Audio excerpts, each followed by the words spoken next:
Allan, du begyndte for nogle år siden at få lavet et regnskab af kæden. Hvad tænkte du i første omgang? Jamen, mine første tanker, da jeg blev spurgt ind til, at vi kom over kæden og har lavet mine regnskaber, var jo selvfølgelig, at hvorfor skal de rode i mine papirer og se, hvordan det går for mig. Men da vi først kom over og fandt ud af, at den hjælp, vi fik for vores regnskabsafdeling, så kunne jeg ikke undvære det i dag. Det har været med til at rykke vores bundlinje og hele vores forretning. Det er utroligt professionelle materialer, der blev lavet på kædekontoret. Og hvordan føles det så nu? Er du tryg ved løsningen? Ja, men altså, jeg lægger mig der til at sove i aften med ro i maven. Hver gang vi når den 14. i måneden, så har jeg fået for min regnskabsdame en balance på, hvordan det går for vores virksomhed, og det sætter vi stor pris på.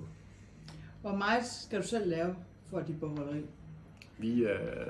Vi sender en faktura videre i ny og næ, og så godkender vi selvfølgelig i fakturafil og i banken. Men udover det, så laver vi ikke noget. Så klarer vores regnskabsafdeling det.